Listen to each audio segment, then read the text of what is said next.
सम्मान जो खोया है हमने, हमें इसको वापस लौटाना है। अस्तित्व न खो दे ये अपना, हिंदी भाषा को हमें बचाना है। जय हिंद साथियों, कैसे हैं आप सभी? आशा करते हैं कि आप सभी स्वस्थ और तंदुरुस्त होंगे और पूरी ईमानदारी से अपनी तैयारी कर रहे होंगे। मैं नेहा स्वागत करती हूँ आप सभी का आपके अपने परिवार में, जहां पर हम लोग क्या कर रहे हैं, हिंदी की टॉपिक वाइज क्लास पढ़ रहे हैं। क्या हिंदी जो है आपकी आज 5वीं क्लास है। कौन सी क्लास है? हिंदी की आज अपनी 5वीं क्लास है, जिसमें हम लोग संधि पढ़ने वाले हैं। थंबनेल देख के आपको पता चल गया होगा कि इस क्लास में हम लोग संधि पढ़ेंगे। क्या पढ़ेंगे? संधि। तो देखिए, आप किसी भी एग्जाम की तैयारी कर रहे हैं, जहां भी आपकी हिंदी पूछी जाती है, आप सभी के लिए ये क्लास ले सकते हैं। चाहे किस एग्जाम की आप तैयारी कर रहे हो, आप सभी के लिए ये क्लास ले सकते हैं। UP TET, C TET, VDO, लेखपाल, यूपी पुलिस और जिसकी भी तैयारी कर रहे हैं, जिस एग्जाम में हिंदी आपकी आती है। ठीक है, तो सबसे पहले क्या करते हैं, हम लोग संधि की परिभाषा देखें कि संधि किसे कहते हैं। ठीक, तो देख लीजिए, दो ध्वनियों या वर्णों या फिर अक्षरों, दो ध्वनियों या फिर दो वर्णों या फिर दो अक्षरों के मेल से जो विकार उत्पन्न होता है, जो दो ध्वनियों के मिलने से जो विकार उत्पन्न होता है, उसको क्या कहते हैं? संधि कहा जाता है। समझ रहे?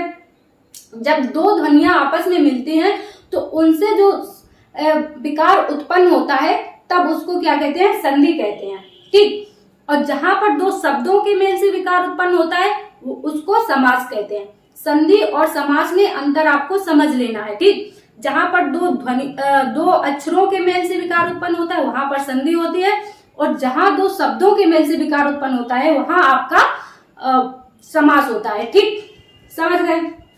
संधि की परिभाषा आपको आ गई। क्या? संधि की परिभाषा आपको आ गई। ठीक, क्लियर?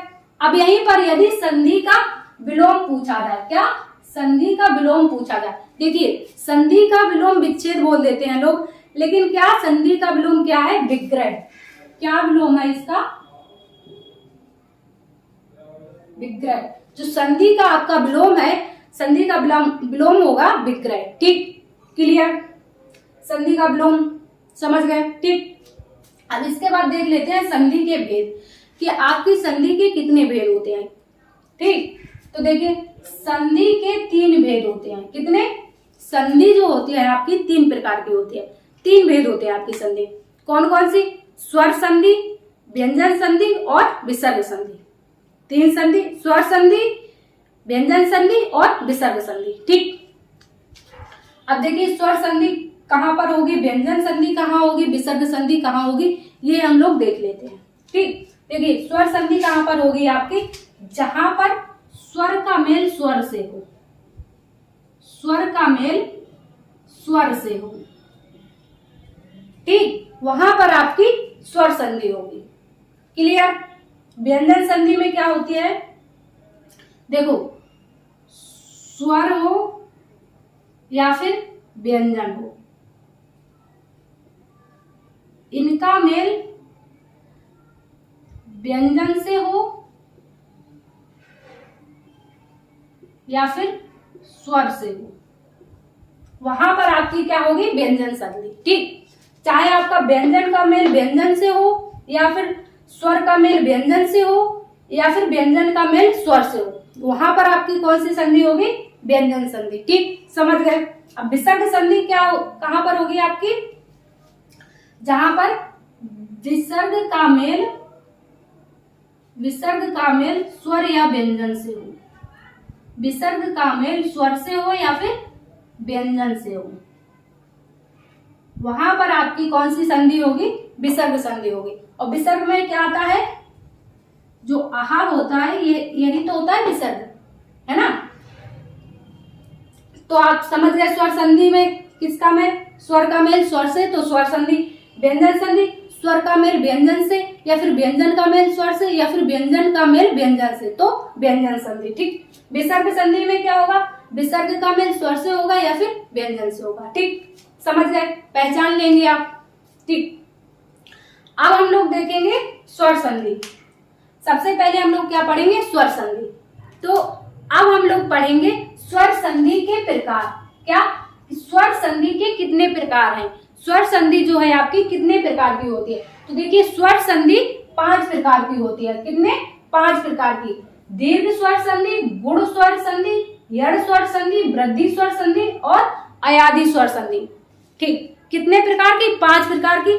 दीर्घ स्वर संधि, गुण स्वर संधि, यड़ स्वर संधि, वृद्धि स्वर संधि और अयादि स्वर संधि। ठीक, जो 5 प्रकार की होती है आपकी कौन सी? स्वर संधि। कितने प्रकार की? 5 प्रकार की। ठीक, अब हम लोग इनको एक एक करके पढ़ेंगे। ठीक, जो इनको हम लोग अब एक एक करके पढ़ेंगे। सबसे पहले पढ़ेंगे हम लोग स्वर संधि। क्या पढ़ेंगे? सबसे पहले हम लोग पढ़ेंगे स्वर संधि, ये दीर्घ संधि। कौन सी? दीर्घ स्वर संधि। दीर्घ स्वर संधि हम लोग सबसे पहले पढ़ेंगे। अब देखिए इसमें क्या होता है, जो आपकी दीर्घ स्वर संधि होती है इसको कैसे पहचानेंगे? कैसे पहचानेंगे आप? इसमें 4 टाइप होते हैं। कितने? 4 टाइप। 4 बना लेंगे हम लोग, 4 कॉलम बना लेंगे। ठीक, टाइप 1, टाइप 2, टाइप 3, टाइप 4। ठीक, अब देखिए सबसे पहले टाइप 1 देखते हैं। जब देखिए छोटे आ का मेल प्लस बड़े आ से हो, जहां पर आपका छोटे आ का मेल बड़े आ से होगा तब क्या बनेगा आपका? बड़ा आ। ठीक, और बड़े आ का मेल यदि बड़े आ से हो तब भी आपका क्या बनेगा? बड़ा आ। ठीक, और यदि छोटे आ का मेल छोटे आ से होगा तब भी आपका क्या बनेगा? बड़ा आ। ठीक, इसके बाद यदि आपके किसका मेल रह गया?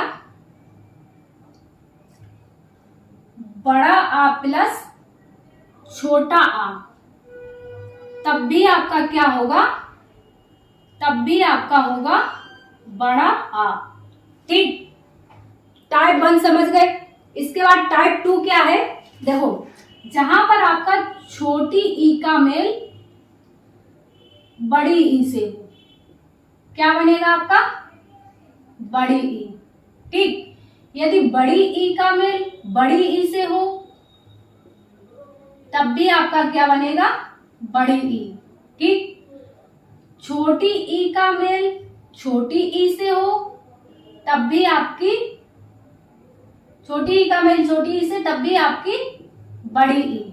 ठीक, यदि बड़ी ई का मेल छोटी ई से हो तो भी आपकी बड़ी ई।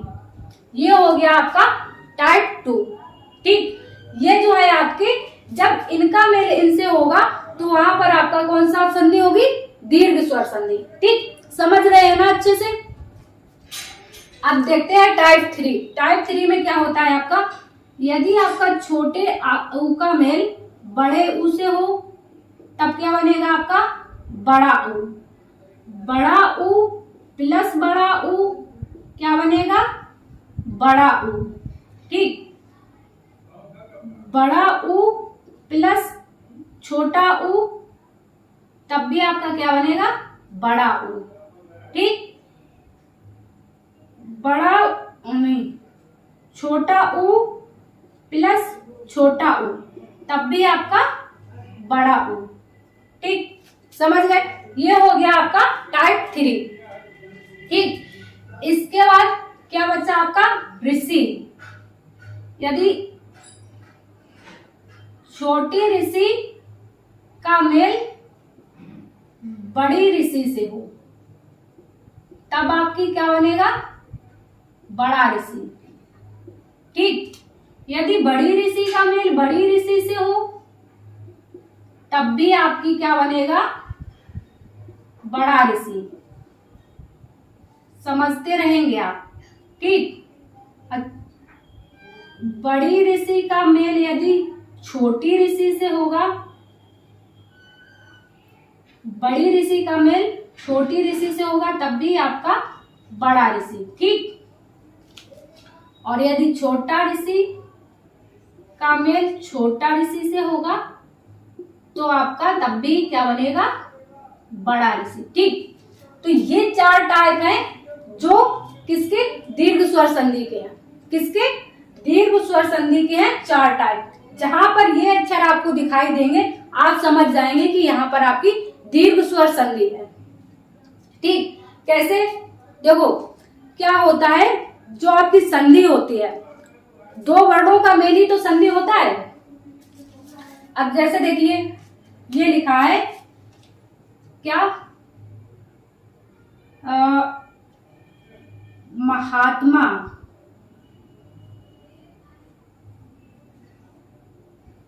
महात्मा लिखा है। अब इसकी संधि की जाएगी तो क्या लिखेंगे, महा प्लस आत्मा, महा प्लस आत्मा। अब देखना ये वाला आपका यहाँ पर कौन सा वाला टाइप होगा, देखो यहाँ भी बड़ा आ है और यहाँ भी बड़ा आ है, तो क्या बड़ा आ और बड़ा आ मिलकर क्या बन रहा है आपका, बड़ा आ और बड़ा आ मिलकर क्या बन रहा है आपका, बड़ा आ बन रहा है। जो बड़ा आ और बड़ा आ मिलकर आपका क्या बन रहा है, बड़ा आ, ठीक। समझ गए, तो क्या बन जाएगा आपका, महात्मा। समझ गए, तो ऐसे आप लोग इसको पहचान लेंगे, किसको, दीर्घ स्वर संधि को, ठीक। और भी आपको उदाहरण बता देते हैं इसके, दीर्घ स्वर संधि को पहचानने के और भी उदाहरण बता देते हैं। अब हम लोग इसके उदाहरण देख लेते हैं कुछ। जैसे आपके आ संबंधी उदाहरण देखेंगे, क्या, जैसे आ, विद्या प्लस आलय, क्या, विद्या प्लस आलय, क्या बन जाएगा आपका, विद्यालय। क्या बन जाएगा, विद्यालय। अब देखिए इसमें बड़ा आ प्लस बड़ा आ, सॉरी, जैसे ये देखिए इसमें बड़ा आ प्लस बड़ा आ तो क्या बन गया आपका, बड़ा आ। कौन सा वाला नियम, ये वाला नियम, ठीक। इसके बाद जैसे विद्या प्लस आलय हो गया आपका, और भोजन प्लस आलय क्या बन जाएगा आपका, भोजन प्लस आलय क्या बन जाएगा, भोजनालय, भोजनालय। इसमें कौन सा वाला, छोटा आ प्लस बड़ा आ, छोटा आ प्लस बड़ा आ, ठीक। समझ में आ रहा है ना, ठीक। इसके बाद ई के देख लेते हैं, ई के कुछ उदाहरण, जैसे रवि प्लस ईश, क्या बनेगा आपका, रवीश। क्या बनेगा, रवीश। रवीश नाम होता है ना, रवीश नाम होता है ना, ठीक। इसके बाद कवि प्लस ईश क्या बन जाएगा, कबीश, ठीक। समझ रहे हैं ना।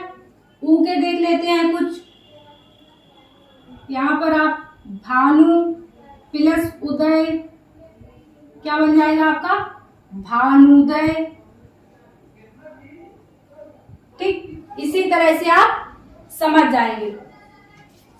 इसी तरह से आप लोग क्या करेंगे, जैसे ही ऑप्शंस देखेंगे आपको, अच्छा यहाँ पर तो बड़ा आ हो रहा है तो मतलब दीर्घ स्वर संधि, अच्छा यहाँ पर बड़ी ई की मात्रा आ रही है तो दीर्घ स्वर संधि हो गई। ऐसे इसको जब आप ध्यान से कर लेंगे ना तो तुरंत इसके जो उदाहरण दिए रहेंगे तुरंत पहचान लेंगे, ठीक। भानु प्लस उदय भानुदय हो गया। और क्या आपका सिंधु प्लस उर्मी क्या हो जाएगा आपका, सिंधु प्लस उर्मी होता है ना, सिंधुर्मी शब्द क्या हो जाएगा, सिंधुर्मी, ठीक।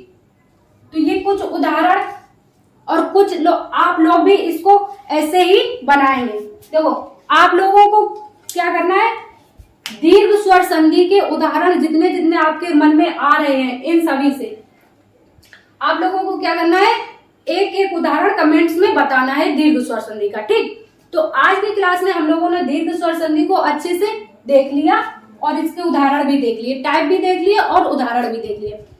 आज की क्लास को बस यहीं तक रखते हैं। अगली क्लास में हम लोग अगली संधि पढ़ेंगे। आज हमने दीर्घ स्वर संधि को पढ़ लिया है, कल हम लोग जो स्वर संधि के 5 प्रकार हैं उनमें से दूसरी संधि पढ़ेंगे। ठीक है साथियों, तो आज की क्लास को बस यहीं पर खत्म करते हैं। मिलते हैं आप सभी से अगली क्लास में। जब तक के लिए अपना ख्याल रखिए, अपने माँ बाप का ख्याल रखिए और अपनी पढ़ाई जारी रखिए। मिलते हैं आप सभी से अगली क्लास में। जब तक के लिए जय हिंद साथियों।